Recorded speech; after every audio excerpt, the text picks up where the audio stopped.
Sociais da Universidade Federal do Ceará. Estou aqui com a Larice Viana, que é outra bolsista, e com o nosso convidado, o professor Marcos Paulo Campos. Bom, esse é um programa de extensão, né, que a gente está fazendo do PET, que é o PET Está On, que a gente vai trazer alguns convidados para debater alguns temas. E hoje é o nosso primeiro encontro. A gente não está definindo uma data, a gente ainda está organizando com os convidados, mas provavelmente será mensalmente e nas sextas-feiras. Bom, para a gente iniciar, eu gostaria de iniciar apresentando o professor Marcos Paulo, né, que está aqui com a gente, que vai falar um pouco sobre a pesquisa dele, o que ele está pesquisando agora. O professor Marcos Paulo, ele é doutor, né, pelo IESP, doutor em Sociologia pelo IESP. Atualmente, ele está como professor da Universidade Estadual do Vale do Curu, que é a UVA.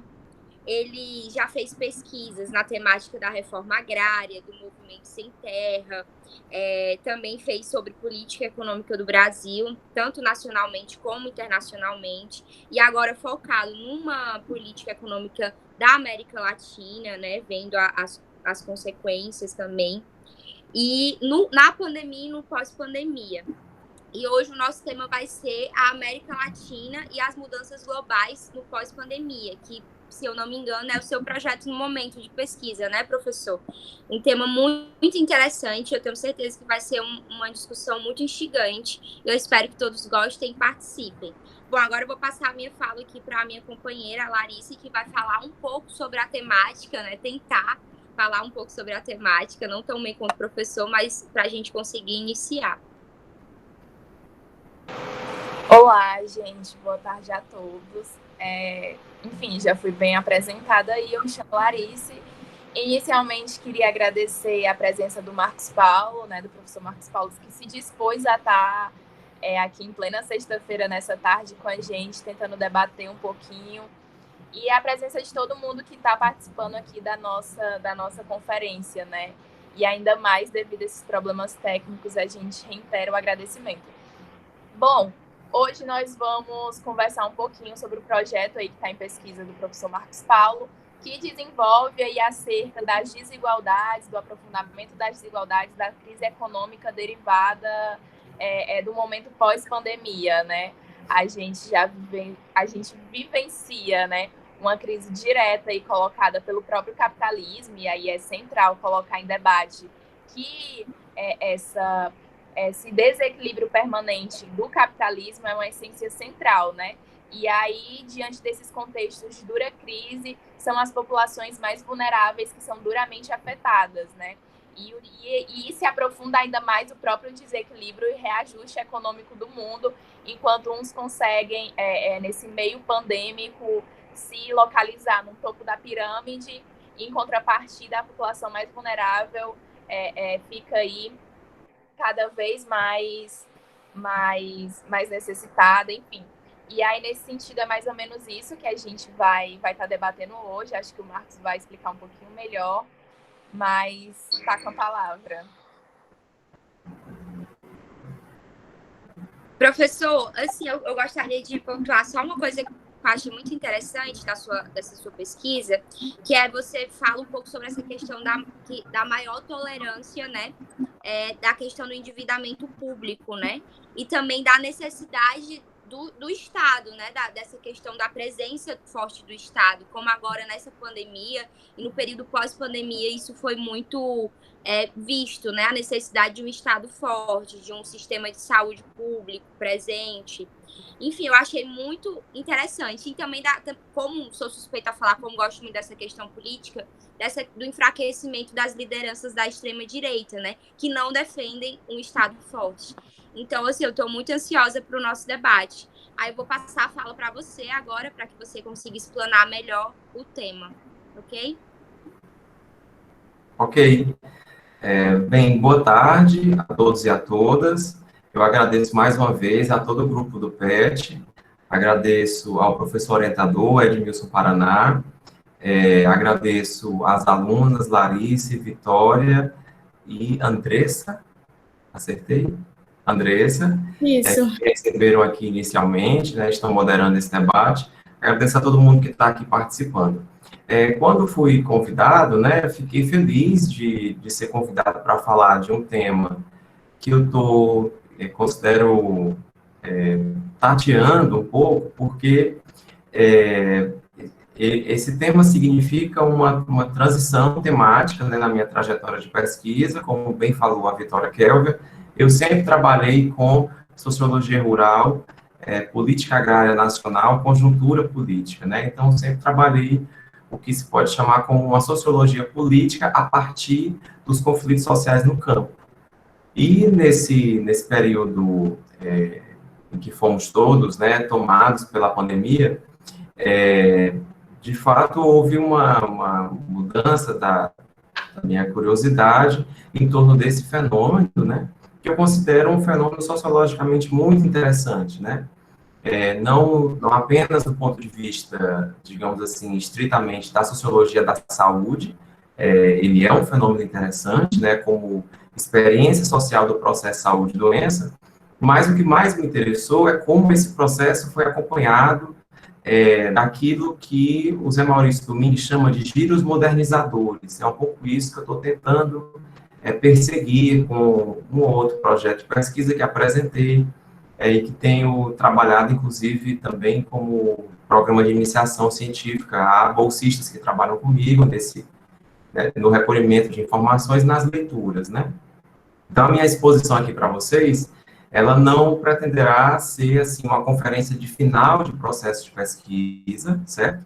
Eu só poderia fazer isso com relação, por exemplo, à política agrária dos governos do PT, que eu estudei, né, e para a qual a pesquisa já está terminada, mas, nesse caso, eu quero apresentar aqui algumas tendências que já é possível um projeto de pesquisa a meio caminho, como é o meu caso, identificar, e também quero lançar alguns temas para a nossa reflexão, algumas questões para o nosso debate, né? A primeira questão que eu considero importante é pensar um pouco assim, como estava, digamos assim, o mundo capitalista mais conhecido, ocidental, no período imediatamente anterior à pandemia, né?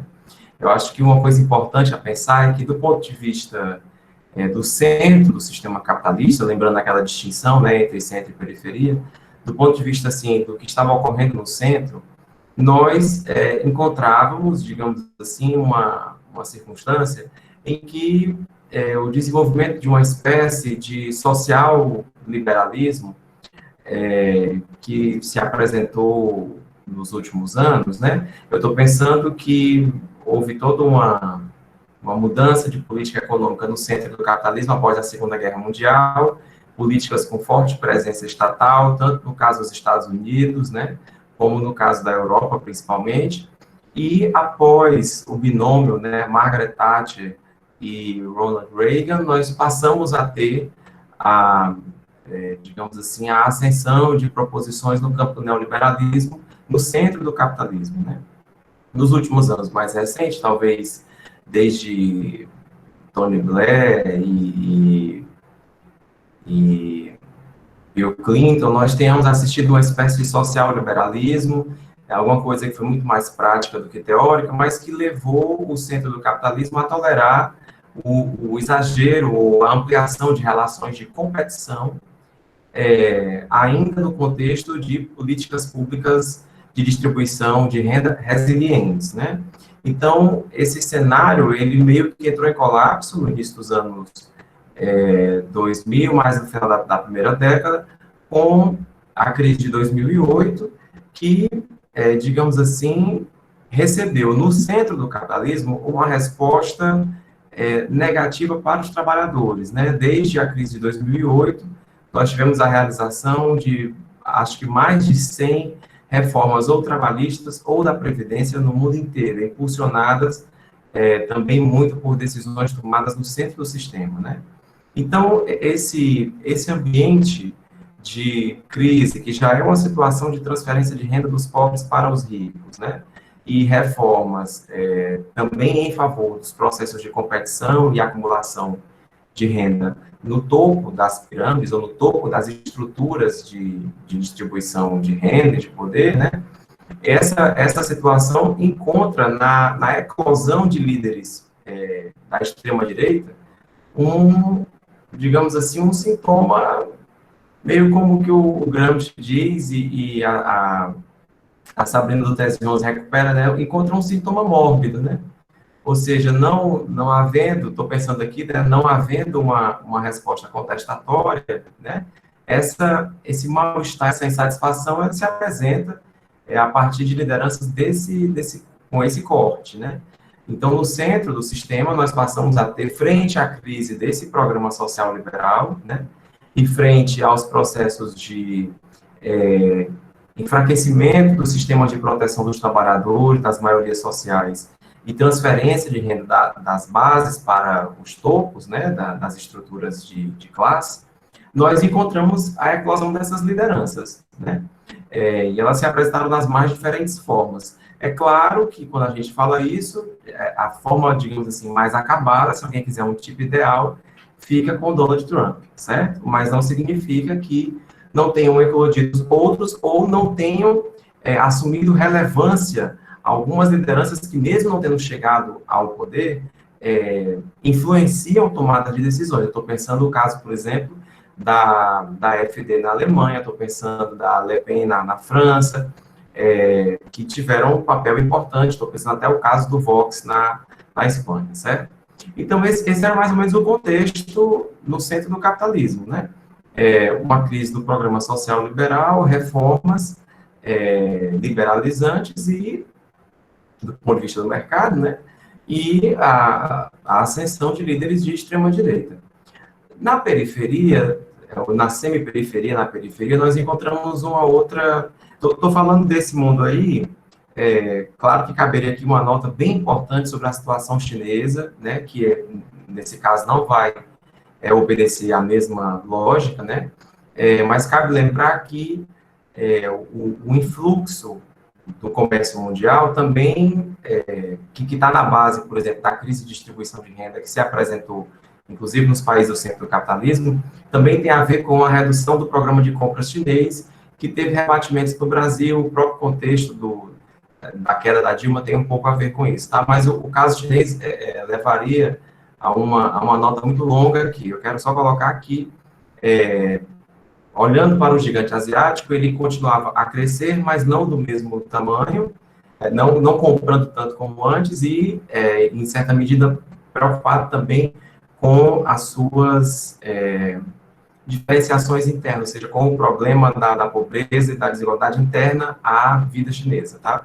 Então, quando a gente olha para a semi-periferia, para a periferia e para a semi-periferia, no pré-pandemia, nós encontramos situações muito distintas, mas, basicamente, também a eclosão de processos de reforma pró-mercado, favoráveis à competição, e que colaboram para processos de transferência de renda da base para o topo das estruturas sociais, mas nós também encontramos, no caso particular da América Latina, que é para onde eu mais olho, né? No caso particular da América Latina, nós encontramos situações muito distintas, embora, de uma forma geral, nós encontramos aqui o enfraquecimento do ciclo que ficou conhecido como giro à esquerda na América Latina, né? Então, o período pré-pandemia aqui, ele digamos assim, marcado por esse enfraquecimento do que seria um giro, ou seja, quando muitos países do subcontinente e da região latino-americana foram tomados por agendas mais favoráveis ao desenvolvimento, à integração das maiorias, à geração de trabalho, ao combate à pobreza, enfim, esses elementos, né, agendas que cada país viveu de forma muito distinta, tanto do ponto de vista da intervenção do Estado na economia, nas políticas públicas, como também na própria normalidade democrática, certo? Então, o caso brasileiro, com os governos nacionais petistas, é particular em relação ao caso uruguaio com a Frente Ampla, que é particular em relação ao caso argentino com o kirchnerismo, que tem particularidades em relação às entradas e saídas do Partido Socialista do poder no Chile, são recortes muito diferentes, mas houve, digamos assim, uma onda, um giro à esquerda no subcontinente, no início dos anos 2000, e no período pré-pandemia nós tínhamos uma fragmentação muito maior, né? tanto encontrando situações de extrema tensão, como o caso venezuelano, encontrando situações em certa medida, de distensão, como o caso cubano, e encontrando situações de disputa, como o caso argentino, o caso chileno, o caso brasileiro, o caso uruguaio também, né? Em que os processos de disputa sobre os rumos da sociedade se fizeram ainda dentro dos marcos democráticos, embora, no caso brasileiro, nós tenhamos também particularidades, porque o afastamento da presidente Dilma significou uma fratura muito maior na regularidade institucional do que, por exemplo, a mudança de Cristina para Macri e de Macri para Alberto Fernandes na Argentina, certo? Então, estou tentando fazer aqui uma exposição rápida, considerando alguns sinões, para não fazer uma apresentação assim muito linear e dispensar a importância dos casos, né? Mas na semiperiferia nós tínhamos esse processo de fragmentação e de, digamos assim, desarranjo daquela unidade que foi encontrada tempos atrás, quando havia um alinhamento maior desses países e a promoção, inclusive, de processos de integração muito mais intensos, né, marcados pelo fortalecimento do Mercosul, da Unasul, mas também marcados pela ascensão desse grupo de países emergentes, que se chama BRICS, e que, digamos assim, teve toda uma relevância e pode recuperar essa relevância no período vindouro, né? Então, essa era mais ou menos a situação no período pré-pandemia. A chegada, ou a ocorrência das infecções, né, alterou muito esse cenário todo, né? E é isso um pouco que me provoca a pensar, né? Então, é importante demarcar algumas questões que acho que valem muito a pena, assim, para a gente ver tanto o tamanho da pandemia, mas também o tamanho do que ela provoca de mudanças sociais, econômicas, políticas, culturais no mundo, né? Mudanças que estão em aberto e que a gente está tentando entender com elas acontecendo, certo? Então, quando a pandemia foi admitida, né, pela Organização Mundial de Saúde, nós já tínhamos 118 mil infecções em 114 países, né? Mas o total de óbitos estava ainda em 4.291 óbitos, né? Isso foi em março de 2020, né? E precisamente em 11 de março de 2020, né? Os casos fora da China, eles estavam aumentando 13 vezes, né? E a quantidade de países afetados triplicou em 2 semanas, né? E o rebatimento econômico dessa admissão pela OMS foi imediato, né? Houve a maior queda da Bolsa de Valores de São Paulo do século, né? Do século XXI. Essa queda foi de 12,17%, e ela só tem paralelo com um recuo que aconteceu em setembro de 98, quando a Bolsa caiu 15,83%, certo? Ou seja, nem no contexto da circunstância de crise que teve na base do afastamento da presidente Dilma Rousseff, nem ali houve uma queda da Bolsa de Valores de São Paulo tão significativa quanto no contexto da pandemia, certo? Internacionalmente, a mesma coisa, tá? No caso do índice CSI 300, por exemplo, que reúne as companhias que ficam listadas em Xangai e Shenzhen, houve uma queda de 1,23%, né?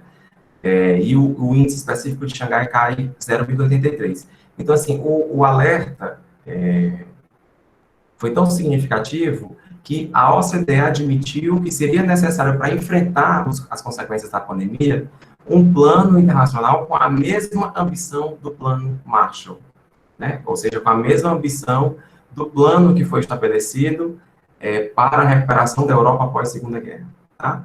Então, a pandemia é um fenômeno global,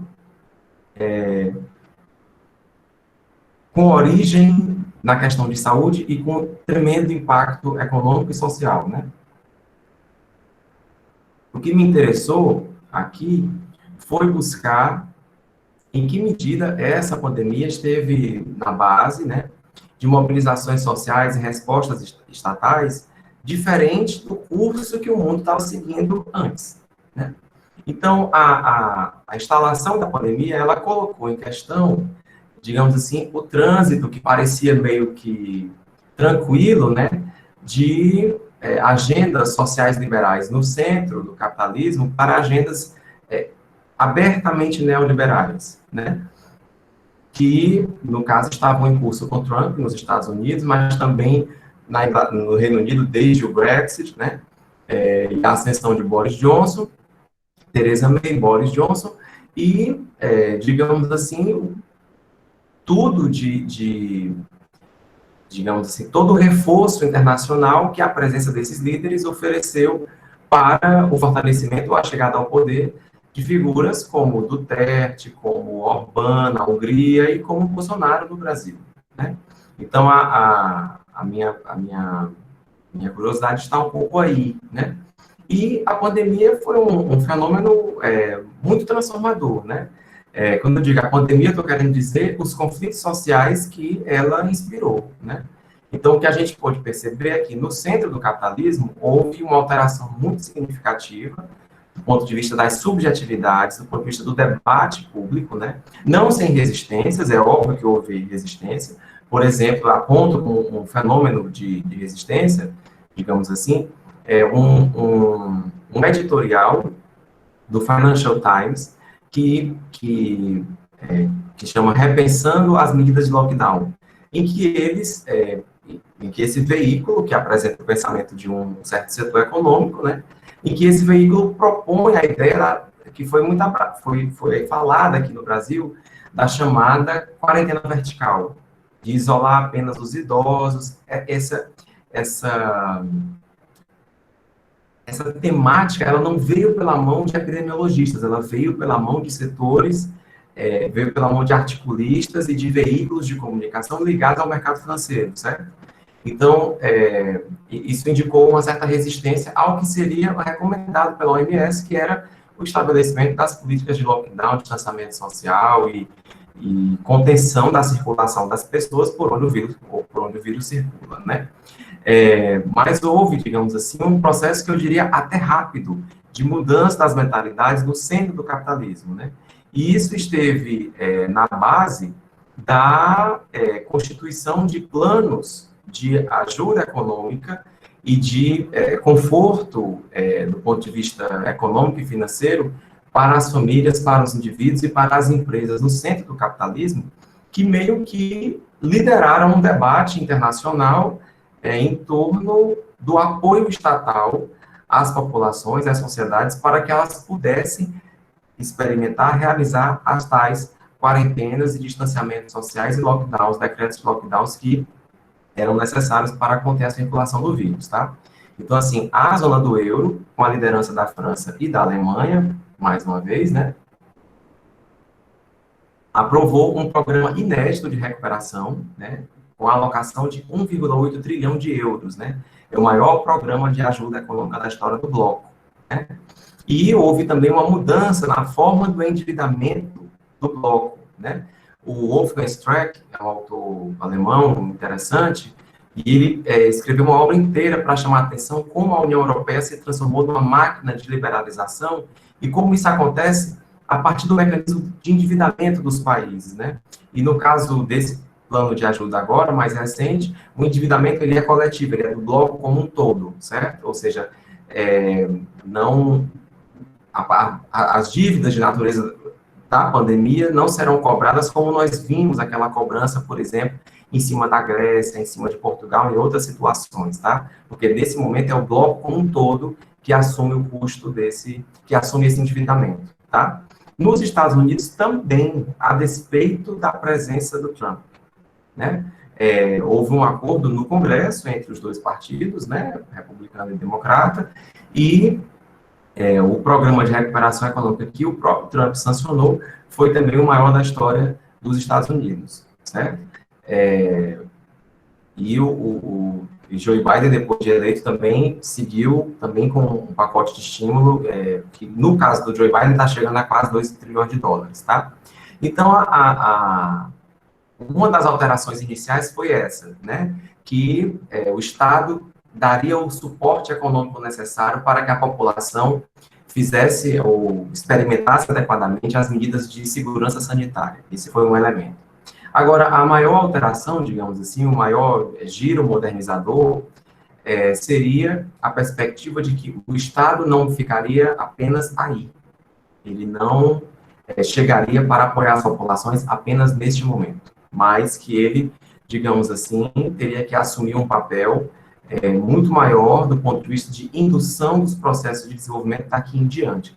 Nós estamos falando na perspectiva do que está acontecendo de uma forma genérica, que eu estou falando aqui, no centro do capitalismo, tá?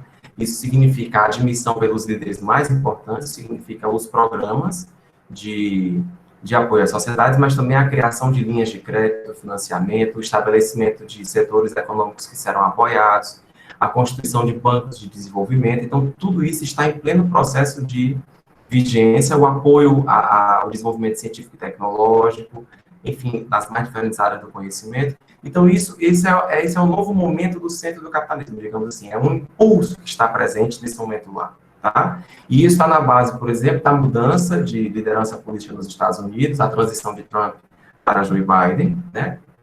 Claro que também entra as questões de gestão da pandemia, gestão adequada da pandemia, né? Casos de sucesso, casos de insucesso, tudo isso entra. Mas eu estou olhando muito o que a pandemia inspirou de conflito social e de mudança na perspectiva das políticas econômicas no mundo, tá?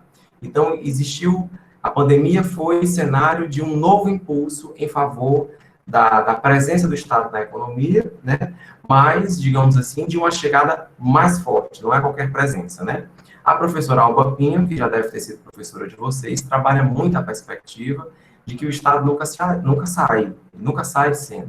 Ele muda a forma de atuar. Então, nós poderíamos dizer que a circunstância presente inspira no centro do capitalismo uma atuação, digamos assim, mais próxima, mais presente, tal como o centro do capitalismo já experimentou em outras situações de crise, ou na saída de outras crises, né?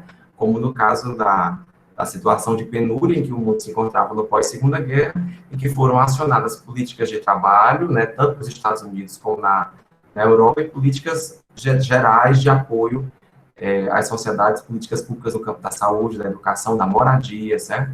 Esse é o impulso contemporâneo. Como é que isso chega na periferia e na semi-periferia? Também é elemento da minha curiosidade, né? E principalmente do subcontinente latino-americano, né? E nesse sentido eu diria que o processo pandêmico na semi-periferia e na periferia, ele é vivido de uma forma muito mais fragmentada. Se a tendência no centro do capitalismo é mais nítida, e seus contornos, digamos assim, estão muito bem demarcados, eu posso, inclusive, dizer com tranquilidade que talvez o único jornal, por exemplo, o único veículo que ainda insiste na leitura que o mundo tinha antes da pandemia, numa leitura, digamos assim, necessariamente neoliberal, que pretende a solução dos conflitos todos por dentro do mercado e das relações de competição, talvez o único que ainda fique nisso seja o Wall Street Journal, mas os demais veículos relevantes, né, o debate que se apresenta neles, no Le Monde, na França, no New York Times, enfim, um espaço para se defender a presença do Estado e digamos assim, a afirmação daquela que, se não me engano, é a lei de Wagner, acho que o professor Edmilson pode me ajudar aí, que o mercado forte só se estabelece onde há Estado forte. Isso meio que, isso tomou um lugar, é uma espécie de vitória do keynesianismo no centro do capitalismo, uma nova vitória do keynesianismo no centro do capitalismo, a ideia de que o Estado é necessário para a produção de economias fortes, sociedades fortes, capazes de enfrentar grandes crises, grandes desafios, como uma pandemia, né? E também a perspectiva de que essa não será a última, que essa não será a última, e que, portanto, estar preparado para a próxima, o trabalho de preparação das sociedades para as próximas pandemias, ele começa quando esta pandemia estiver sendo debelada. Ele começa no enfrentamento desta, ok? E nesse sentido, eu vou fazer aqui um rápido parênteses só para dizer o seguinte: num certo momento, houve um posicionamento, se não me engano, da Organização Mundial do Comércio, um trabalho, eu estou aqui perdendo um pouco a referência, tá? Mas houve um documento importante, se não me engano, da OMC ou da própria OMS, que falava sobre a racionalização dos leitos de UTI. E fazia elogios a países que mantinham uma quantidade baixa de leitos de UTI, como a Itália, que, se não me engano, tinha 3 leitos de UTI para cada 100 mil habitantes, enfim, tem uma relação estatística. Eu posso depois passar essa referência para vocês com exatidão, tá? Me desculpem agora não estar com ela aqui à mão, que eu estou com a casa em reforma. E criticando países que mantinham leitos de UTI ociosos. Exemplo, Coreia do Sul, Alemanha e França. E fazia muita crítica à Alemanha, que, se não me engano, tinha 8, enquanto a Itália tinha 3, a Alemanha tinha 8 leitos de UTI, se não me engano, para cada 100 mil habitantes. Este documento é um exemplo de como o mundo pensava anteriormente, né? Ou seja, racionalizar leitos de UTI era ter mais ou menos aqueles leitos que atenderiam à demanda imediata, ou a demanda potencial possível, enfim. O que fica claro, o que fica a marca do nosso momento é entender que a circunstância pandêmica nos mostrou que boa parte da boa preparação de uma sociedade, de um país, para enfrentar uma crise dessa natureza, se localiza na manutenção de regiões ociosas das políticas públicas. Porque, em muitas medidas, saiu, se alguém quiser fazer a conta, né? Se alguém quiser pensar do ponto de vista do cálculo, saiu mais caro montar toda a estrutura necessária na hora que o bicho pegou. E pode ter saído mais barato ter uma estrutura ociosa para as circunstâncias de crises inesperadas como esse caso. Né? Então, sociedades que tinham leitos de UTI ociosos e criticadas por isso, reagiram melhor. A Alemanha foi capaz de receber pacientes de outros países, da sua fronteira suíça, da sua fronteira, até da Suécia e da sua fronteira, enfim, recebeu até pacientes da Itália, certo? Então, a perspectiva de uma racionalização em absoluto, do estoque zero, a ideia do estoque zero, enfim, uma série de dimensões que significou a transposição do pensamento empresarial gerencial para dentro das franjas do Estado, isso entrou em franco processo de questionamento, certo? É como se a realidade saltasse aos olhos, certo? É como se a pandemia colocasse em questão, em absoluto, essa ideia, esse tipo de racionalidade, ok? E, nesse caso, quando nós olhamos para a periferia e para a semi-periferia, só do ponto de vista de saúde, aí é que o impacto é muito diferenciado mesmo, né? No caso, por exemplo, de como a pandemia atingiu uma sociedade internamente desigual como a brasileira, com desigualdades regionais, enfim, mas com um sistema único de saúde nacional, é bastante diferente de como ela atinge, por exemplo, o Chile, de como ela atinge o Peru, enfim. Mas o que marca o nosso momento é que, a despeito do que se poderia imaginar, as sociedades da semi-periferia, da periferia, por exemplo, até que conseguiram oferecer respostas sanitárias mais ou menos interessantes, não é?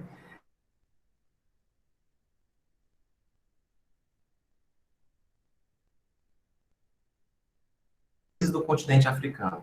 Caberia um programa de pesquisa longo e intenso para entender por que a África não foi o continente onde mais se morreu. Isso precisa ser pensado. E não podemos nos esgotar na resposta de que porque a África ainda é muito tribalizada e tem dificuldades de comunicação, de transporte, o vírus não circulou tanto porque ela tem adensamentos populacionais em suas regiões litorâneas, como muitos outros continentes. Isso não responde à questão, certo? Nós precisamos enfrentar isso. E o que alguns pensadores já estão apontando é que nós precisamos observar a face contemporânea desse continente, que, inclusive, pode ser uma face diferente da nossa face imaginada.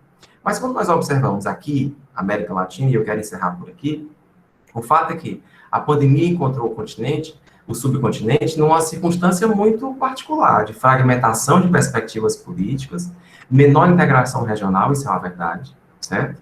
E, nesse sentido, a pandemia, ela é um elemento a ser pensado no conjunto dos casos, já que não houve uma mínima coordenação interregional. né, os estudiosos de relações internacionais nos mostram que a pandemia foi vivida no subcontinente com muito pouca relação interregional, com pouca troca, por exemplo, entre Brasil e Argentina, Brasil e Uruguai, Brasil e Chile. Nós não fomos comunidade nesse momento, as respostas foram nacionalizadas, né? E nesse sentido muito diferentes, né? Porque estávamos, no caso brasileiro, com um espectro da extrema-direita no poder, né? E isso significou uma gestão negacionista da pandemia que está sendo, cada dia que passa, mais bem conhecida pelos próprios brasileiros, né? O que não significou que aqui também fosse aplicado um programa de socorro às famílias que, do ponto de vista do seu tamanho e do ponto de vista do consenso no Congresso Nacional, ficou mais ou menos parecido com os dos demais países, certo? A própria Laura Carvalho admite isso, né? O que aconteceu é que esse processo de, digamos assim, socorro e apoio às famílias, ele aconteceu num contexto de muito conflito político, intenso conflito político, né? E eu posso, nas respostas às perguntas, adentrar a nossa particularidade. Mas, para não ficar sem fazer o giro, né, eu diria que o fato de ter chegado, da direita tradicional ter chegado, da direita tradicional uruguaia ter chegado à liderança do Uruguai, não impediu o Uruguai de fazer um enfrentamento à pandemia diferente do nosso, né? O fato, por exemplo, da presença de um líder peronista na Argentina, que estava iniciando o governo quando a pandemia chegou, marca também a gestão da pandemia por lá, o mesmo caso do Chile. Agora, o continente, assim como ele está fragmentado, ele viveu a coisa de forma fragmentada. Em todos os casos, a pandemia inspirou na semiperiferia e na periferia a mesma coisa que ela inspirou no centro. Ela inspirou uma responsabilização estatal. E ela trouxe para o centro do debate o papel da coisa pública, do espaço público, tá? Agora, no caso chileno, esse espaço público, ele foi, por exemplo, preenchido de conflitos que não são contemporâneos, são conflitos estruturais da sociedade chilena. São reencontros do Chile consigo mesmo, certo? No caso da Argentina, era um governo em início de mandato e com alta expectativa, e nesse sentido talvez tenha tido até mais colaboração da população para aceitar medidas que as populações não recebem bem, né? No caso uruguaio, o Uruguai já tem uma espécie de tradição de sistemas de bem-estar, mesmo na periferia do mundo, até maiores que o Brasil, né? E isso permitiu, talvez, o que pode ser considerado um caso de mais ou menos sucesso no continente. Mas no caso brasileiro, que é, digamos assim, uma coisa que nos interessa muito, sei que interessa muito a vocês, né? A pandemia foi experimentada e ela foi também um elemento que provocou uma espécie de acirramento do conflito político nacional, certo? E expressou um nível muito forte e talvez até surpreendente, né, de diferença de encaminhamento, posicionamento e resultado de enfrentamento às infecções do ponto de vista regional, né? Durante um certo tempo, nós caminhamos da pandemia mais ou menos com 2 países, um país até o final da Bahia e um país da Bahia para baixo, né? Então, a nossa experiência no contexto pandêmico, o nosso giro modernizador, mais ou menos, ele está, digamos assim, passando por um nível de conflito político mais demorado do que o que foi vivido no centro. Seja porque houve substituição da liderança política, no caso dos Estados Unidos, seja porque o líder político extremista, no caso do Reino Unido, mudou de posição, o que não aconteceu aqui, certo? Então, o nosso enfrentamento à pandemia, ele é feito no contexto de um conflito político profundamente acirrado, porque não houve mudança de posição da leitura do grupo que está no poder, né? E, na medida em que esse grupo se desgastou, aqueles que compõem a oposição experimentam, digamos assim, uma expectativa de poder maior, né? E aí a nossa situação, ela vai sendo vivida dessa forma. Em todos os casos, quando o conflito político ele toma uma dimensão maior, né? A tendência é que as infecções se demorem, e nesse caso o Brasil está confirmando a tendência, né? Agora, tudo indica que a semiperiferia e a periferia não estarão imunes à propensão que as sociedades estão, que as subjetividades coletivas estão, em favor da presença do Estado na economia. Como cada região do mundo, cada continente, cada subcontinente, cada país, né, cada sociedade vai encaminhar isso internamente, eu considero a agenda de pesquisa em política no momento, certo? Como que as sociedades internamente vão experimentar, consumir esse impulso que está exigindo dos líderes políticos, dos grupos sociais, dos movimentos sociais, das universidades, dos cidadãos, um reposicionamento, né? Nós estamos pensando de uma forma diferente de como nós pensávamos antes da pandemia, temos demandas diferentes, né? E penso que temos consensos diferentes. Eu não sei se, ausente o fenômeno da pandemia, nós teríamos hoje o consenso que, penso eu, o Brasil tem em torno da importância, por exemplo, do Sistema Único de Saúde, certo? Eu não sei se esse consenso existiria com a mesma força, se ele estaria evidente da mesma forma, tá? Então, eu fico por aqui com essa primeira exposição e eu aguardo aí as provocações de vocês para que a gente vá batendo bola. Como vocês estão vendo, eu não tenho muitas conclusões, eu estou num momento assim mesmo de meio período, de meio caminho de reflexão, com a certeza de que o mundo está mudando e que, no caso da semiperiferia, no caso da América Latina, nós temos que atentar para como cada país, nesse momento, vai fazer a tradução interna desse impulso global, tá certo? Muito obrigado.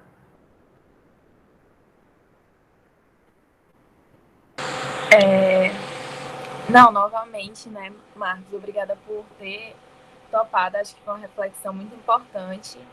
Queria aqui dizer, né, que o chat está aberto, a Vitória já pontuou aí que o chat está aberto, e acho que quem quiser pontuar, quem quiser falar, pode levantar a mãozinha, né, se tiver aí muitas pessoas, a gente pode fazer blocos. Eu queria... Pode falar.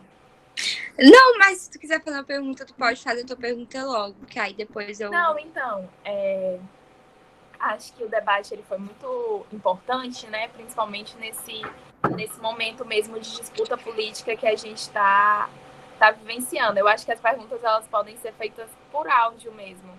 E aí, se não tiver microfone, pode ser feita pelo chat. E aí, o ideal é que levante a mão, ou fale, me inscrevo, para a gente dar continuidade. E aí, eu já coloco aqui para mim me inscrever.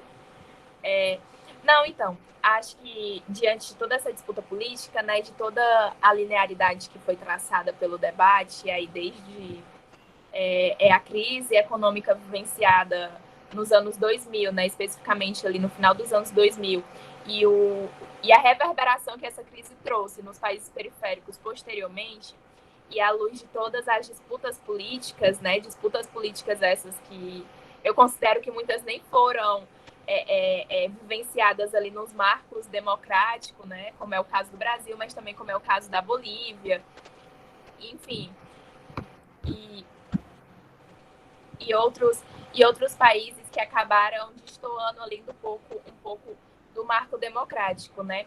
E a luz também entendendo que o capitalismo ele já estava ali fragilizado, né? Fragilizado no sentido de estar vivenciando uma crise, né? Que é a essência pura do capitalismo. Então, a gente não... Existe muito essa falácia de que tal coisa é contradição do capitalismo, mas não. Na realidade, esses fatores estão inerentes dentro do próprio sistema. E aí, acho que, de fato, a pandemia ela mudou muito o curso da história, né? A história ela estava caminhando ali para a gente estar cravado cada vez mais nos países, o sistema neoliberal. E aí a gente vivenciou, inclusive no Brasil, né, trazendo mais para o nosso marco, a aprovação de diversas medidas, como reforma trabalhista, reforma previdenciária, isso antes do marco da pandemia. E aí acho que mudou, de fato, o curso no sentido de que não esperávamos, inclusive, que nós íamos viver uma situação como essa, que a gente ia conseguir consensuar a importância dos serviços públicos e a importância dos sistemas públicos para o mínimo bem-estar e garantia da população. E aí o que eu queria perguntar era que diante desse mal-estar, né? Tanto institucional, mas também dessa crise vivenciada, dessa mudança de curso do próprio sistema econômico, quais são as perspectivas assim que você, assim, que o professor consegue visualizar para esse próximo período, né? E aí as perspectivas dentro do marco das disputas políticas, dentro do marco dos conflitos políticos. Eu não sei se eu fui um pouco confusa ou se deu para compreender, mas acho que era mais isso, entendendo todo o processo, né, de crise econômica que nós vivenciamos, a mudança do curso dado a pandemia e as disputas políticas que têm sido colocadas, né? E aí como é que existem as expectativas para o gerenciamento desse processo, mas acima de tudo também as próprias resoluções dos conflitos políticos. Era mais ou menos isso.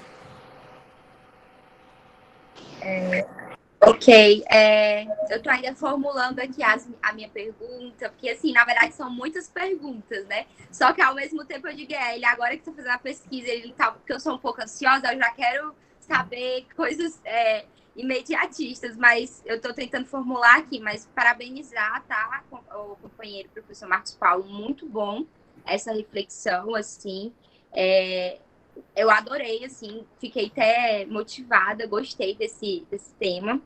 E aí eu vou chamar as duas inscrições, que é o professor orientador Edmilson Paraná e a Luciana, se eu não me engano, que levantou a mão. Aí vocês podem fazer as suas perguntas. Professor? Pessoal, boa tarde mais uma vez, o professor Marcos Paulo Campos, muito obrigado pela esclarecedora exposição desse estado atual da pesquisa, mas também, claro, sobre uma série de outros aspectos que tocam diretamente, né, de maneira muito clara, muito evidente a realidade que nos envolve a todos, né, portanto, muito obrigado, foi, né, vejo como extremamente esclarecedora e rica, né, para os debates que a gente está construindo nesse momento no PET, né, aproveitando aqui para saudar mais uma vez pela Vitória, pela Larissa e todo o Grupo PET, pelo desenvolvimento da atividade, pela condução dessas importantes discussões que a gente vem realizando no último período, para as quais, com certeza, né, as intervenções do professor Marcos Paulo vão trazer muitos subsídios, né, para a gente seguir aprofundando, sem dúvida alguma. Marcos Paulo, eu gostaria de te ouvir, eu sei que é muito difícil, né, a gente talvez entra num campo que pode ficar um pouco mais complicado de tratar em termos mais estritos da sua pesquisa, mas eu sei que você tem competência e conteúdo de sobra para tentar extrapolar um pouco de algumas das elaborações que você trouxe para a gente aqui, levando, quem sabe, a gente a entender outros aspectos. E um deles é o comportamento em torno dessa agenda liberal que move, né, ainda de maneira muito enérgica o atual governo, né? Quer dizer, a gente está vendo aí, em meio a uma crise política intensa, né, um dado sobre a popularidade do presidente, né, em baixa, uma CPI que avança, né, cada vez mais em direções que são bastante complicadas, para dizer o mínimo, para o governo. E ainda assim, esse é um governo que avança numa agenda bastante agressiva, uma agenda liberalizante do ponto de vista, né, da economia, bastante agressiva, né? A última das pautas agora, a privatização dos Correios, por exemplo, na sua íntegra, né? O que é bastante drástico, considerando inclusive o modo de como outros países, né, gerem seus serviços postais, né? Portanto, eu gostaria de te ouvir sobre essa tensão, né? Quer dizer, um governo que se deslegitima, que se enfraquece, mas que, paradoxalmente, parece ser levado, quanto mais deslegitimado ele fica, mais a reforçar uma certa agenda liberal na Câmara, com apoio aí das suas lideranças do Senado e da Câmara, que estão a todo momento, né, reforçando a necessidade de fazer avançar essa agenda, a despeito desse novo estado de coisas, né, ideológico, político e social que você acaba de nos escrever. Então, eu queria que você nos ajudasse a pensar um pouco mais sobre esse desencaixe, né, e essa tensão, né, porque parece que o governo Bolsonaro, quanto mais emparedado fica, mais se apega a dois setores fundamentais de sustentação, né, os militares de um lado, como a gente está vendo agora, pelas ameaças, pelas notas, né, E a Faria Lima, né, os financistas e essa agenda de uma fração específica do capitalismo brasileiro, que é essa, né, a financeira, que parece ter um comportamento, como diz o Marx, né, lembrando do Luís XIV, depois de mim um dilúvio, né? É um comportamento absolutamente radical, né, do ponto de vista das reformas liberais. Quer dizer, a gente está numa crise sanitária, uma crise política, uma crise econômica, e a palavra do dia é: vamos avançar as reformas liberais, né? Vamos aprofundar as reformas, vamos aprofundar privatizações. Tem futuro isso? Não tem? É frágil? Não é frágil? Isso avança? Não avança? Qual que é o futuro dessa radicalidade de uma agenda liberal num governo enfraquecido como o nosso, no interior desse quadro mais amplo, né, regional e global que você acabou de nos desenhar? Muito obrigado mais uma vez, professor, pela presença aqui com a gente hoje. Obrigada, professor Paraná. Acredito que a Luciana levantou a mão. Você está aí, Luciana? Oi, boa tarde. Estão me ouvindo? Boa tarde, estamos sim. Então, a pergunta é a seguinte. Em um determinado momento, o professor falou sobre estoques, né, e espaços ociosos, que nós deveríamos estar trabalhando com isso para receber, né, uma possível situação como essa que nós acabamos de enfrentar. E como faríamos a população entender esses espaços ociosos? Porque muitas das vezes a gente tem alguns locais que tem alguns espaços como esse que o professor falou, e a população fala assim: mas tem um local aberto lá e não está sendo usado, ou está tudo sendo estragado. Como fazer a população entender a importância da gente ter locais, espaços ociosos para a preparação de uma possível outra pandemia ou de alguma situação parecida como essa? E a outra pergunta é: como ser um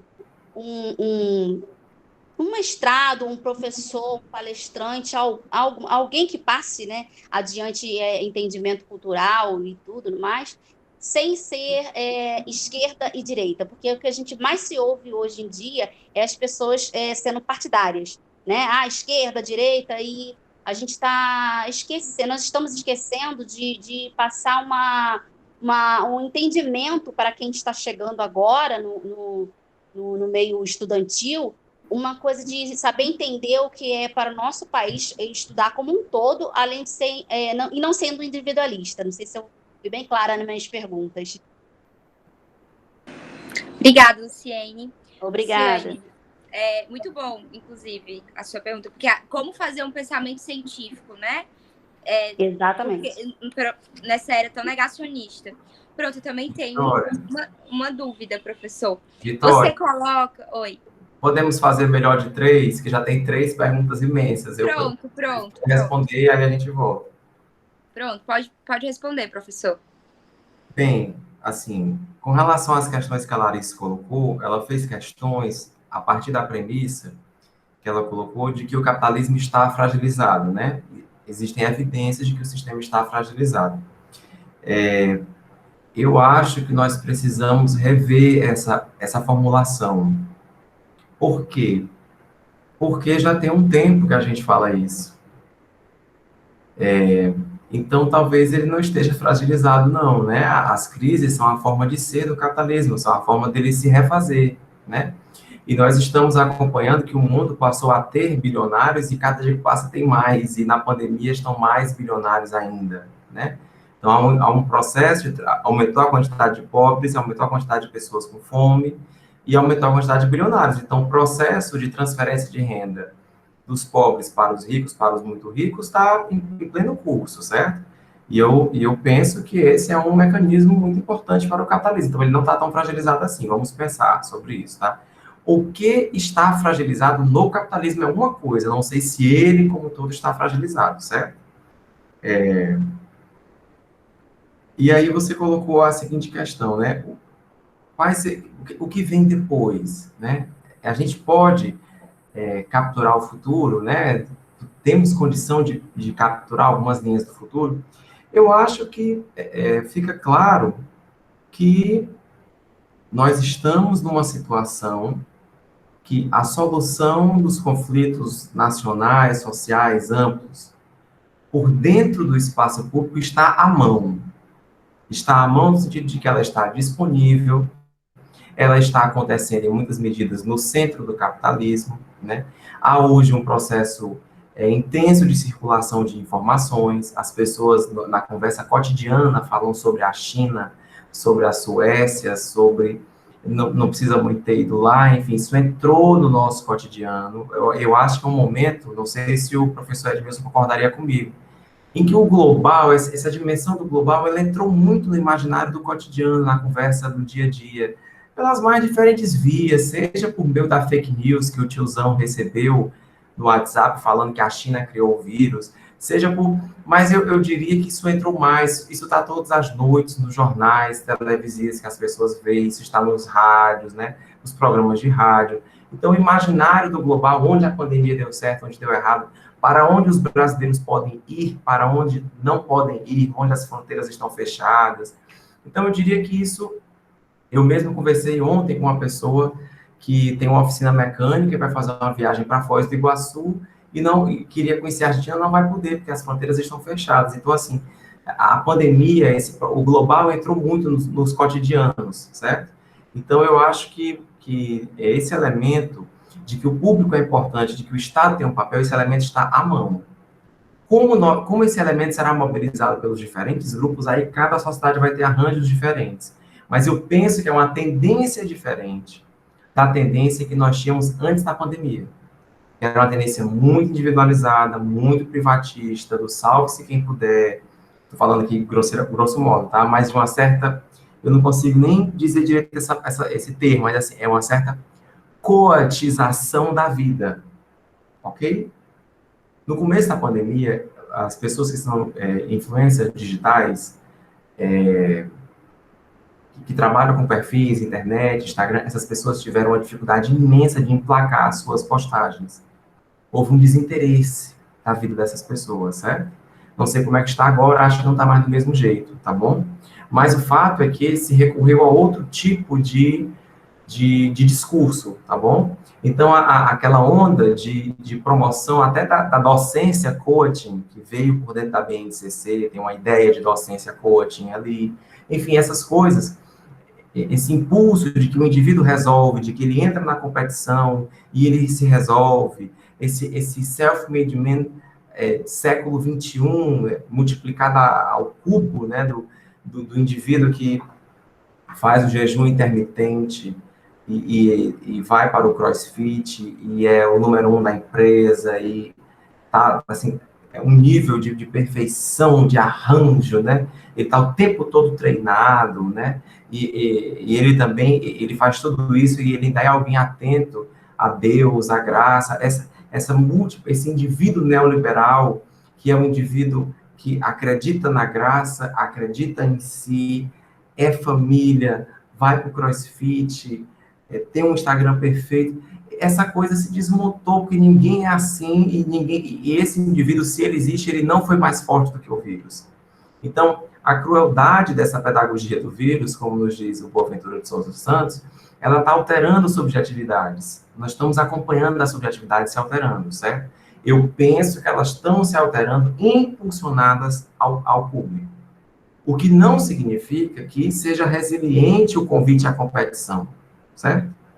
O chamado à solução pela competição, pelo mercado, ok? Agora, esse chamado, ele pode estar mais fraco na sociedade e mais forte, por exemplo, no governo, no Estado. Que aí eu entro na pergunta do professor Edmilson, né? Chama muita atenção a sobrevivência que o programa da fração financeira da burguesia tem tido no Brasil. Chama atenção. Agora, chama também a atenção o nível de rejeição social a esse programa. E o que nos coloca diante de uma situação bastante complexa. Eu não acho a situação nacional brasileira fácil, como eu não acho fácil a situação chilena.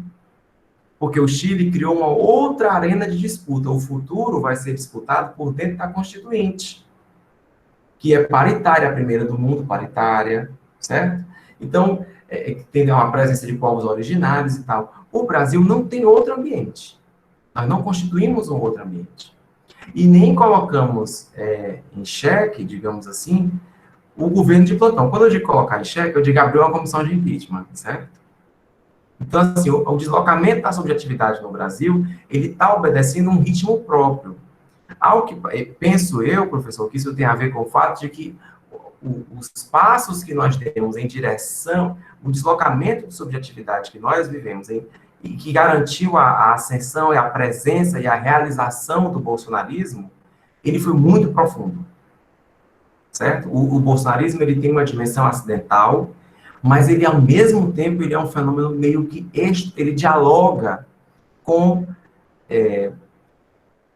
um fascismo social estrutural brasileiro, utilizando um termo do Boaventura de Souza Santos, mais uma vez, que ele fala de sociedades politicamente democráticas e socialmente fascistas. Ele falava isso nos anos 2000, discuti muito isso aí com a Alba Pinho, nossa professora, minha mestra, nossa colega. Em certa medida, o bolsonarismo, ele é um acidente, digamos assim. Em 16, o Bolsonaro não era um personagem central do processo de afastamento da presidente Dilma. Em 18, ele se tornou central, né?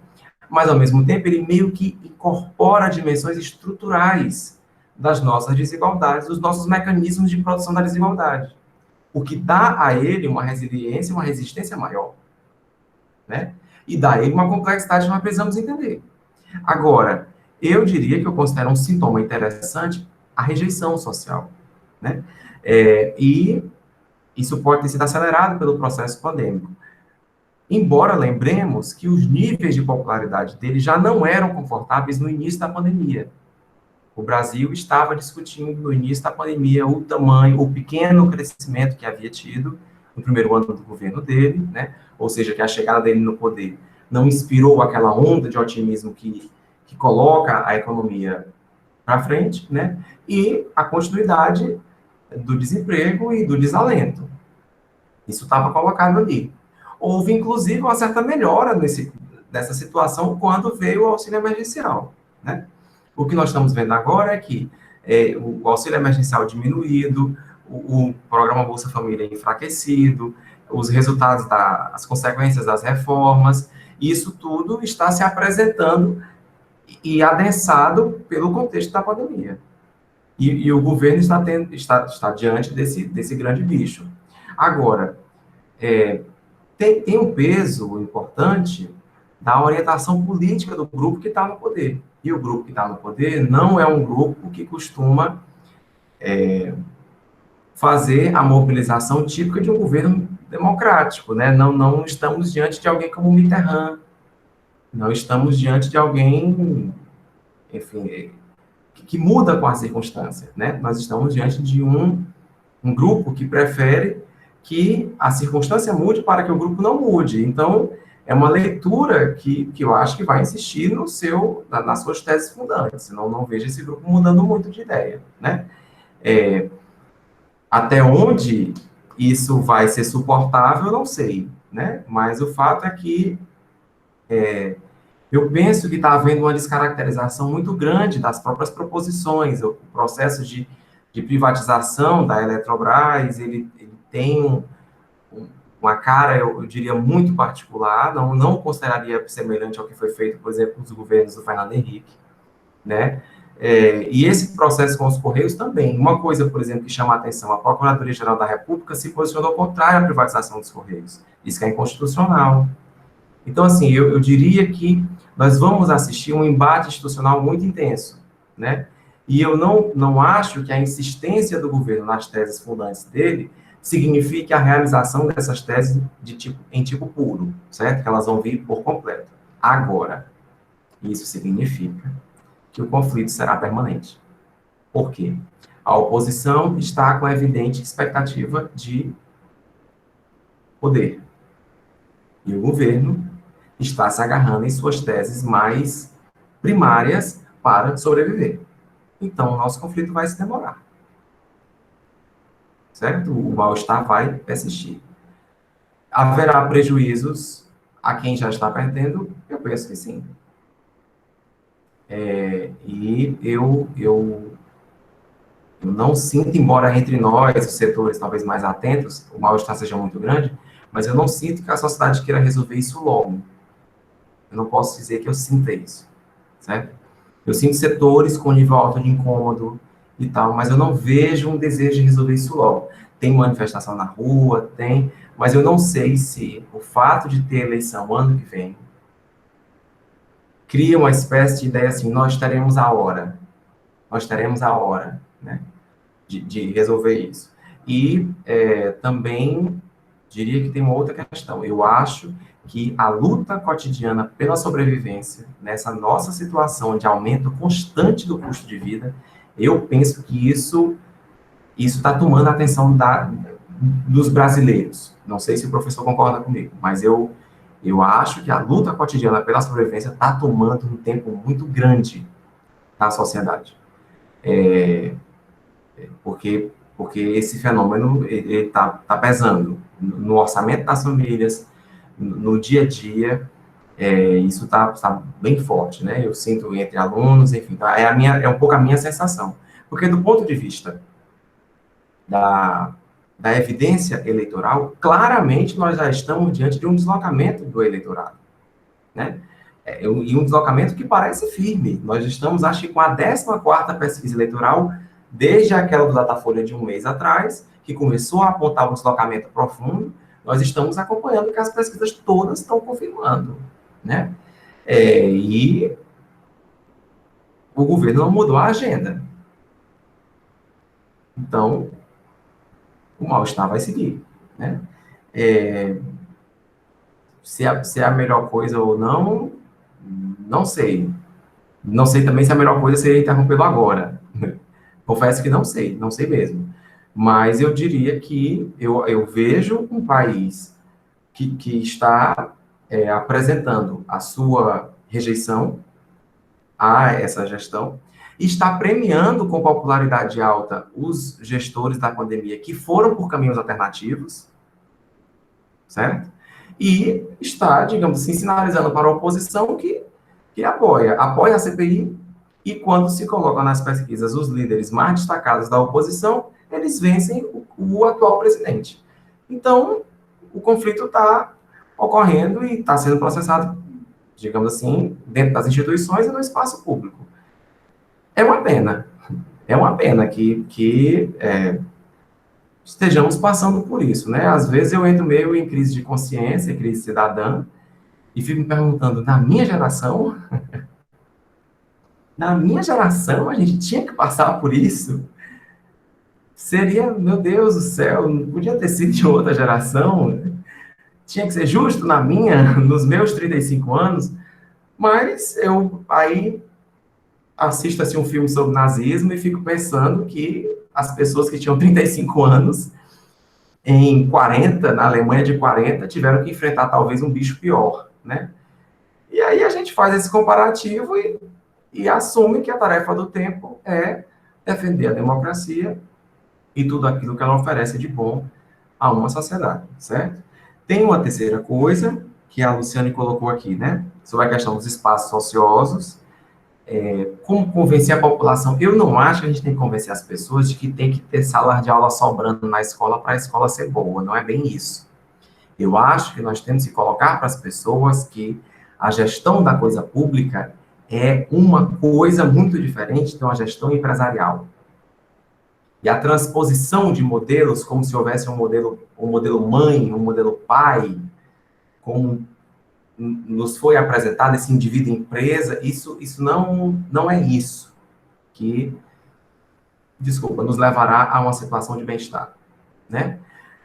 Isso eu acho que é uma coisa. E eu não acho que é difícil discutir isso com a sociedade brasileira. A sociedade brasileira é favorável à vacinação, a sociedade brasileira respeita o SUS, é favorável ao Sistema Único de Saúde. A sociedade brasileira tem um olhar positivo sobre as universidades públicas, sobre institutos de pesquisa, certo? Então, acho que nós temos que isso é uma coisa que nós precisamos olhar. Não é porque o Bolsonaro venceu a eleição com aqueles temas que aquilo representa imediatamente o que a sociedade pensa desde todo e sempre. Não, tá? Tem uma conjuntura, tem um complexo de fatores, certo? Eu penso que, em muitos níveis, a sociedade brasileira recorre ao Estado Nacional, aos políticos e ao espaço público para discutir os seus problemas, tá? Nesse sentido, eu quero dizer aqui, muito tranquilamente, embora eu tenha tido momentos de muita crise e de tristeza, desesperança, que é normal até do ponto de vista psicanalítico, né? Eu acredito no Brasil, como eu acredito no Chile, como eu acredito na sociedade brasileira, como eu acredito nas sociedades, na sua capacidade de enfrentar o dilema do seu tempo, certo? Então, eu diria que o debate sobre o que precisamos fazer para que tenhamos políticas públicas que assegurem o bem-estar geral à população, isso não é difícil de fazer com o Brasil. E aí ela perguntou assim, como fazer uma discussão sem ficar nas posições muito demarcadas de direita e de esquerda, que seria meio... E aí, dá para fazer sociologia nesse contexto de conflito social tão aguçado, em que você diz que é a favor da vacina, você já tomou posição muito clara diante do extremismo? A ciência é uma ideologia, certo? Então, eu acho que, diria que a ciência é um elemento interno à democracia, em certa medida, né? Eu vi uma vez, vou fazer uma alusão aqui, não sei se vai ajudar, tá? Qualquer coisa, vocês depois conversam mais com o professor Edmilson, que sabe mais disso do que eu. O Clodovil, quando vivo, disse uma vez assim, a moda é mais importante do que a saúde. Aí a pessoa disse, mas por que isso? Porque você não vai ao médico nu. Você vai ao médico vestido, você se veste para ir ao médico. Nesse sentido, ele valorizou, né, o campo que ele trabalhava, ele era um estilista. E eu vivi isso recentemente. Meu pai fez uma cirurgia com um certo nível de complexidade, e uma das preocupações foi que roupas ele vestiria após a cirurgia, né, adequadas à situação que ele ia estar. E me lembrei disso. Então, vou fazer uma analogia aqui. Em certa medida, a democracia é mais importante do que a ciência. A democracia como coisa vivida. Porque ela é a condição de que o discurso científico possa existir, circular e ser respeitado, né? E colaborar para orientar políticas públicas e comportamentos sociais. Então, assim, eu diria que a sociologia, as ciências sociais, a antropologia, a ciência política, a economia nunca foram tão necessárias. Como balizas importantes, né? Como é que nós fazemos para não cairmos num posicionamento esse ou aquele? A primeira tarefa é o aprimoramento metodológico. Mas, antes disso, uma discussão epistemológica acerca da seguinte questão. Não queira ter razão diante da desrazão. Nenhum humanista convenceria Hitler de que era errado encarcerar e matar homossexuais, ciganos, negros e judeus. Nem o filósofo mais capaz, nem o sociólogo mais bem formado na Universidade de Heidelberg, certo? Conseguiria isso. Ou seja, os saberes, eles demandam, eles dependem de um humanismo que lhes antecede, ou que lhes ampara. Nesse sentido, também se apresenta a importância da filosofia. A epistemologia é um ambiente, né, tem muita filosofia entremeada, né, literatura, arte. Então, as sensibilidades, as formas de ver, as visões de mundo, elas são basilares, né, elas são crenças basilares. E tá aí Bourdieu para dizer a todos nós que as crenças são tão reais quanto uma parede de concreto, né? Nesse sentido, eu diria, não devemos buscar razão frente a um extremista. Esse nunca vai lhe dar razão, né? Agora, o nosso exercício, vocês aqui como membros do PET, né, o nosso exercício como cientistas sociais formados ou em formação é aprimorar nossas metodologias para obter dados seguros, revisáveis, verificáveis, e não ter problema de revisar as teorias, de colocá-las em questão. O Wolfgang Streeck, que eu citei aqui, que tenho certeza que o professor Edmilson conhece, já deve até ter trabalhado com algum texto dele com vocês, falava que o endividamento era um mecanismo fundamental de constituição dos mecanismos neoliberais por dentro da zona do euro e da União Europeia. Com as modificações que a pandemia provocou, o endividamento mudou de natureza na comunidade europeia. A teoria do Streeck terá que ser revista. Então, tenhamos, muitas vezes, a atitude, por exemplo, do Giddens, que naquele livro, As Consequências da Modernidade, ele toma as teorias, pensa Durkheim, Marx e Weber, e coloca, nenhum dos três imaginou que o que foi capaz de capturar a tendência, que o grande conflito do início do século XXI não seria de classe nem moral, seria um conflito de natureza ética. O grande conflito do início do século XX seria o enfrentamento do nazismo. Como que nós teríamos Stalin, Roosevelt, Churchill, dialogando com um inimigo comum, para enfrentar um inimigo comum? Isso é surpreendente do ponto de vista das três grandes teorias fundadoras da sociologia, que são do século XIX. Certo? Significa que elas morreram com a Segunda Guerra? Não, significa que elas têm que ser revisadas. Então, eu acho que o nosso desafio é o desafio permanente das ciências sociais. Enfrentar a tentativa de explicação do mundo a partir do recolhimento de dados revisáveis e do teste das teorias. E quando elas não são mais suficientes, nós criamos. Aí entra a criatividade. Aí vocês, a Vitória, a Larissa, a Andressa, o Nicolas, a Luciane, aí vocês entram e vocês são os novos autores. E vocês vão criando as novas explicações. É assim. O que veio até aqui explicou, e daqui para frente é com a nova geração. Certo?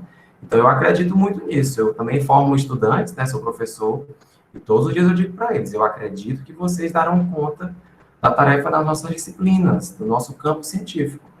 Enfrentar, pesquisar e conhecer o mundo. Isso aí eu não tenho nenhuma dúvida. E é cada dia que passa mais necessário, tá bom? Podem fazer mais perguntas aí. Alguém mais quer fazer alguma ponderação, alguma pergunta para o professor? Alguma consideração?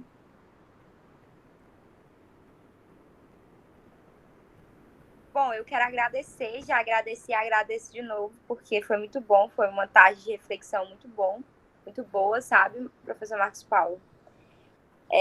Tá de parabéns, assim, eu acho que, eu gosto de estar em momentos desses com o PET, exatamente porque a gente aprende muito, né, compartilhando entre si, né, a educação é isso, né, a educação transformadora.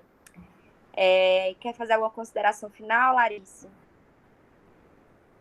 Não, novamente, só reiterar, né, os agradecimentos, dizer que acho que a gente teve muita reflexão, mas também muito conhecimento científico transbordando por aqui. Eu acho que tem uma pessoa querendo falar. Nilziano. Professor, boa tarde. Tem um insight que eu quero colocar para o senhor a respeito de algum que eu enxergo assim, a desigualdade, né? A desigualdade, ela é como que eu vejo em algumas situações, por exemplo, sou estudante de nutrição, né? E eu vejo que muitas das vezes aquilo que a gente propõe até futuramente, né, que eu vou propor como nutricionista, para o meu cliente, para o meu paciente, eu vou bater de frente com a desigualdade, às vezes emocional, nutricional, às vezes física, né? Então, nesse cenário que o senhor estava falando aí da política e tudo, né, de esquerda ou direita, às vezes a desigualdade, né, do valor daquela posição que a pessoa se coloca. Por exemplo, se é um político, né, que ele assume uma responsabilidade, né, do seu dever perante a sociedade, né, e passa ali o seu mandato, vem um tempo, e ele não vence essa desigualdade, né? Ele não consegue, muitas das vezes, com a lei, com parcerias, né, como o senhor colocou. Então, eu acho assim que a desigualdade, ela tem um fundo ainda, como se diz assim, um monstro ainda a se combater.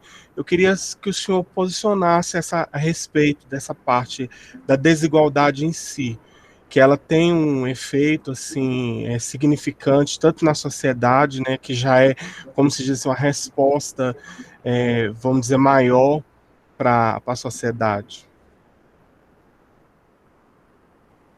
Nilziano, eu acho que você tocou num tema que é um tema, inclusive, é um tema central nas sociologias todas, mas na sociologia brasileira é um tema muito presente, né? Eu mesmo, ao longo dos anos, na pesquisa sobre sociologia rural é toda marcada pela imensa desigualdade estruturada a partir da concentração de terra, né?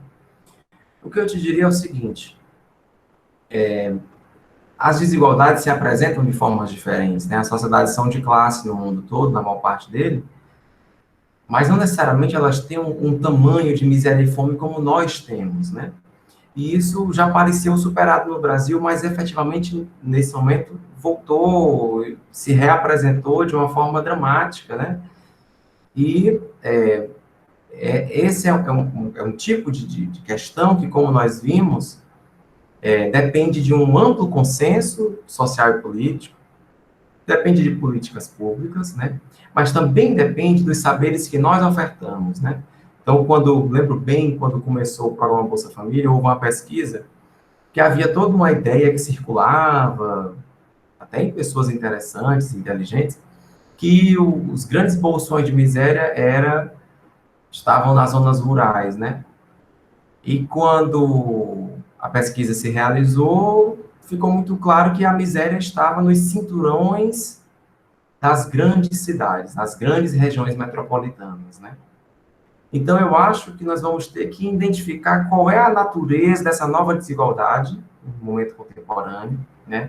Lembrando que o Brasil hoje é um país em que gerar emprego necessariamente não é gerar emprego com carteira assinada, tá? Ou seja, não é cobrir alguém de direitos.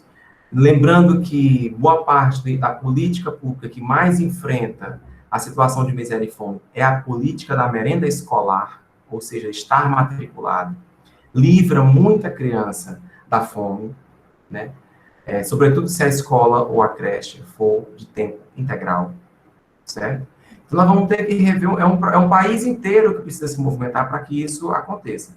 Agora, eu não acho que a sociedade esteja imune a esse debate.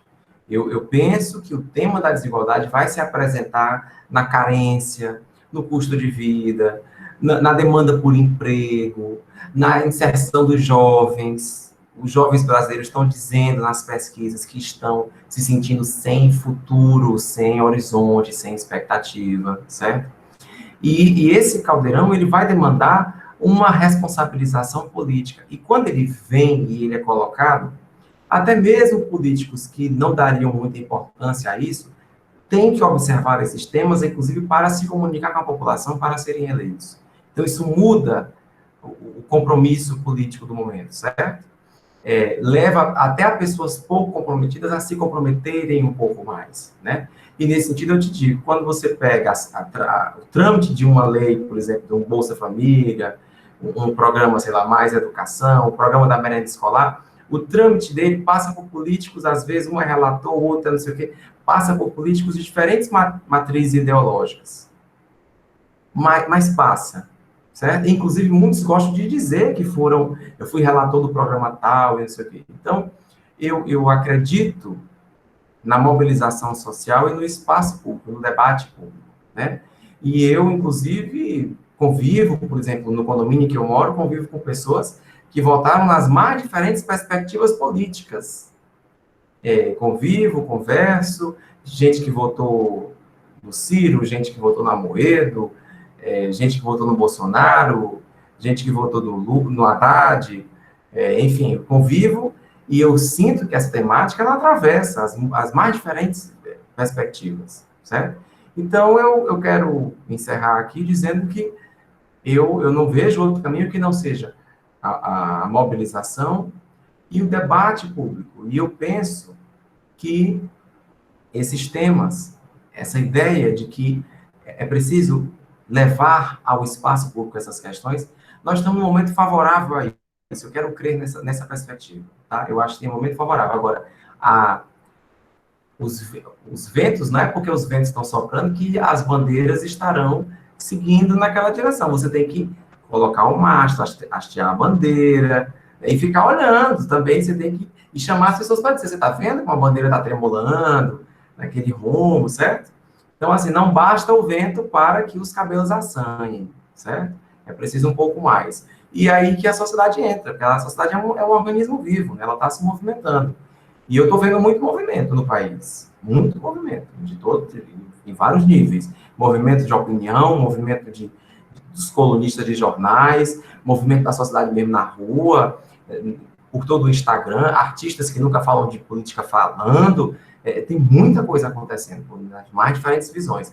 Eu acho que tem um Brasil em movimento, que inclusive nem é o mesmo cenário do começo da pandemia, certo? A coisa está muito agitada, eu penso, certo? Eu me sinto como se a eleição fosse daqui a um mês, e ela é daqui a um ano, certo? Então, nós, como cientistas sociais, devemos acompanhar e analisar e compreender. E como cidadãos, temos a tarefa de fortalecer o processo democrático, né, no sentido de garantir mais igualdade, mais liberdade, mais bem-estar para todo mundo, tá bom? Muito obrigado.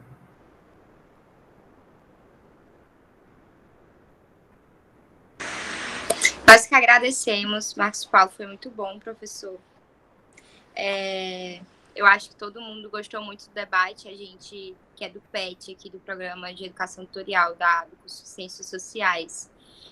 Convidamos vocês que estão hoje aqui para participar dos nossos próximos encontros. Esse é um programa de extensão, que é o PET Está On. Então, a gente vai trazer muitos debates interessantes e ricos para o nosso aprendizado, viu? Muito obrigada a todos. Acho que nós encerramos aqui. Eu acho que também já foi encerrada a lista de presença, de inscrição para conseguir o certificado. E agradecemos e até a próxima, pessoal. Obrigada. Obrigada, gente. Abraços. Até a próxima.